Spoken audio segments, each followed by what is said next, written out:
Firing हुई थी, क्या मामला निकल के आया, अब तक की जांच में क्या पता चला? कल जो घटना घटित हुई थी इसके बारे में मैंने कल ब्रीफ किया था कि हम लोगों ने मौके पे सारी टीमों को भेजा है। 5 टीमें गठित की गई हैं जो ये चेक कर रही हैं कि क्या क्या एविडेंस हमारे पास अवेलेबल है।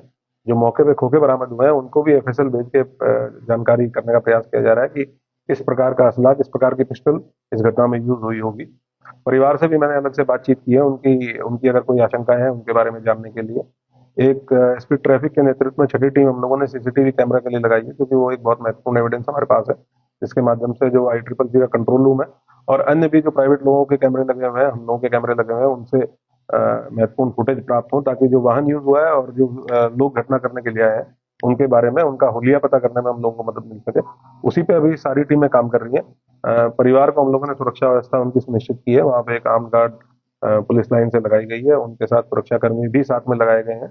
और ये 6 की 6 टीमें हैं, लगातार सीनियर ऑफिसर्स के द्वारा सुपरवाइज किया जा रहा है।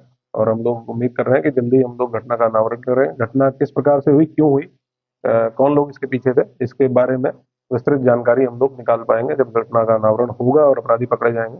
उनसे डिटेल में पूछताछ की जाएगी। तो क्या लगता है विदेशी पिस्तौल से फायरिंग हुई है क्या?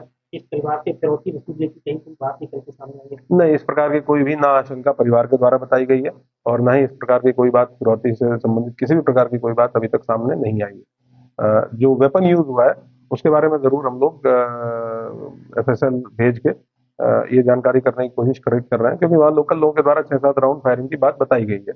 और कुछ लोगों के अलग अलग वर्जन है मौके पे, लेकिन जो फील्ड यूनिट के द्वारा भी वहाँ पे मौका मुआयना किया गया है, उनका भी ओपिनियन है कि मल्टीपल राउंड वहाँ पे फायरिंग हुई है। तो कौन सा वेपन इसमें यूज हो सकता है इसके संबंध में कंक्लूसिवली बताना तभी पॉसिबल हो पाएगा जब जो हमें वहाँ खाली खोखे मिले हैं उनका एक बार टेस्ट हो जाए कि किस तरह का वेपन उसमें यूज हुआ है। 9mm के कुछ खोखे मौके से बरामद हुए हैं, तो ये तो क्लियर है कि पिस्टल उसमें यूज हुई है, लेकिन कौन सी पिस्टल यूज हुई है इसके बारे में कंक्लूसिवली अभी बताना पॉसिबल नहीं होगा।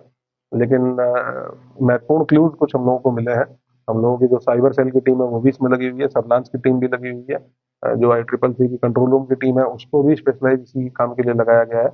तो उम्मीद है कि जल्दी हम लोग कुछ ना कुछ ऐसी लीड हम लोगों को मिलेगी जिसमें हम लोग घटना को वर्कआउट कर पाएंगे और कठोर कार्रवाई सुनिश्चित कर पाएंगे। सर, इससे पहले बताया जा रहा है कि एक दिन पहले ही फायरिंग करवाए लोगों ने।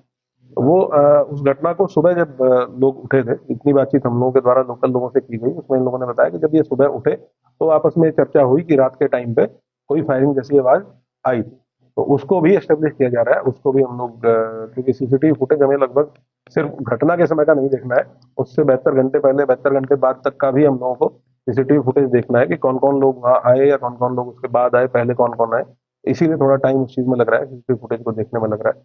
तो ये कंफर्म हो पाएगा कि पहले की घटना क्या थी वहां लोगों के द्वारा। लेकिन ये बताया गया कि एक दिन पहले रात के टाइम पे फायरिंग की उनके द्वारा सूचना उनको आवाज सुनाई दी।